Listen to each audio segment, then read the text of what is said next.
Welcome back everyone, my name is Jimmy, and today I've got another speed paint for you. This one is what I essentially I turned it into my Twitter banner. I figured on Twitter, you can be a little bit angsty, so why not make like a really sort of depressing looking banner for it, am I right?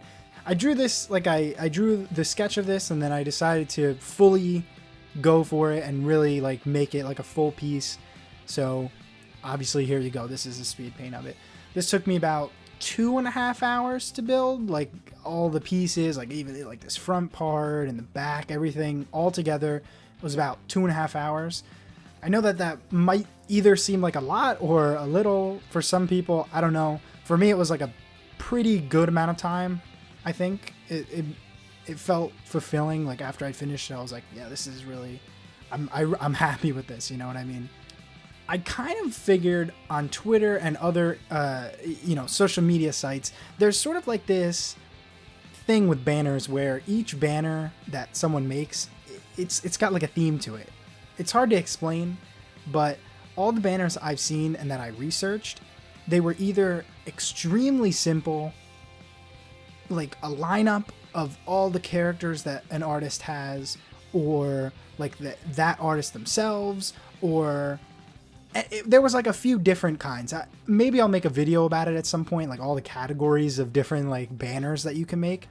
But for right now, I'm not going to go into that because I don't think I have enough time. Or maybe I do. I don't know. This is what, 8-9 minutes long. Maybe I do have time for it. What I do want to talk about though is these telephone poles.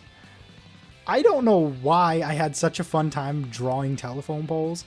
Maybe it was because of the references that I was using, like the telephones I was looking at, and they actually turned out looking pretty similar. Maybe somehow that in my head made me happy about it. I don't know. Maybe it was just how easy they were to draw, like just a bunch of lines. I don't know. I honestly can't tell you.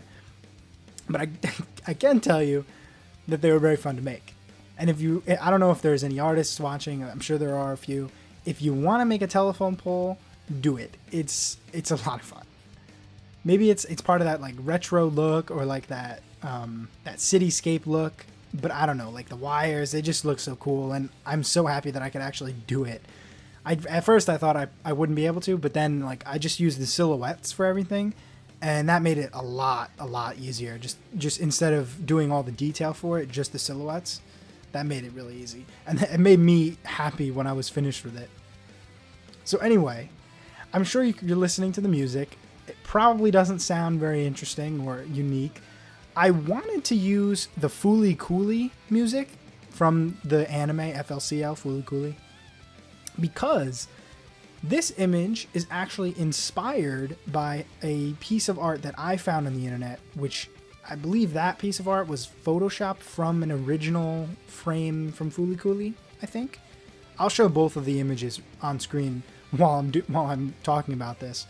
But yeah, so those two images, I really like them. The red one, the one that the coloring of this is based on, that's been my wallpaper on my phone for like so long, and I just really loved it. And since the anime is coming back on Adult Swim, I saw it again, and I just got like this feeling like I just enjoy that aesthetic of Fooly Cooly and like old anime, and like that Photoshop picture I had, just the cityscape and all that stuff.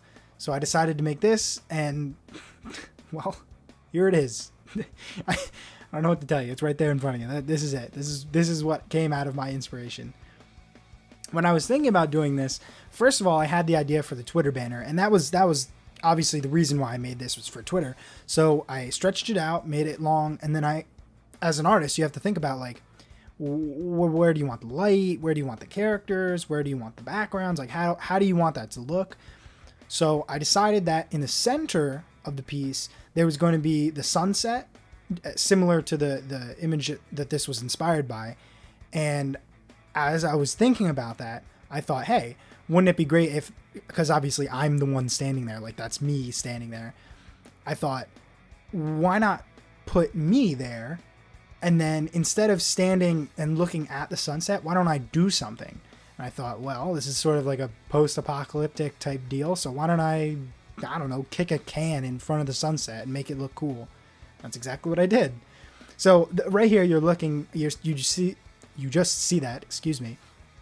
So that's the sunset I just made. At first, it was like a bit higher, and it wasn't as low as it is in the final piece. And I had to correct that because I didn't want the sun to be like so high in the sky. Because obviously, if the sun is that high in the sky, you're not going to get the lighting effect that I want. So yeah, I had to do that. I had to fix that. All right. I think it's probably about time to address the elephant in the room, which is the question I'm sure you're all asking yourselves. Why is this picture in grayscale when the final product was like this awesome red, orange, glowing sunset thing? Well, boy, do I have some news for you. You see, I am terrible when it comes to colors. I mean, I consider myself an artist, and I think this is probably the one thing I need to work on the most. I'm really bad with color. I'm so bad with color, I might as well be colorblind. And I'm not talking about the kind of colorblind where you can't figure out what's red and what's blue or whatever. No, I'm talking about the kind of colorblindness where you see a bright blue car and a bright yellow bus, and I have to touch them to figure out which one's which. So essentially what I did was I used this little tool in Clip Studio called the gradient map. And I didn't know this existed until a couple of days ago when I saw a Clip Studio video where they used it. And I was just like blown away that this is possible, because now I can take all the images that I have on grayscale and turn them into beautiful, delectable, colored images with almost no effort. But I guess that kind of negates the whole like art part of art, and I probably should learn how to do it. But yeah, I'll eventually learn how to color things, I promise. I will get better at this. But for right now, that's what you get. You get the gradient map tool and a beautiful banner. It is pretty awesome. I mean, I'm not going to lie. I really, really, really like the way it turned out. And there it is, the thing that finishes this piece off. The quote, "Nothing ever happens here." A little bit of a depressing quote, but I like it. That's my feelings on a lot of things. Nothing interesting ever happens. But yeah, obviously the picture, it's like kind of ironic because like it's a destroyed city and all that stuff. So it goes back to that Fooly Cooly thing, like nothing interesting ever happens here, you know, nothing ever changes. But then obviously crazy events happen because it's anime and all that. Anyway, that's about the end of the video. The final product is right there. You can go see it on my Twitter and other accounts and things like that. So yeah. Thank you all for watching. I hope you enjoyed. If you did, there's a like button for a reason. And if you want to stay updated with everything I do here on YouTube, feel free to subscribe, hit that bell or whatever YouTube wants us to do at this point. And with that, I'll be seeing you all in the next video.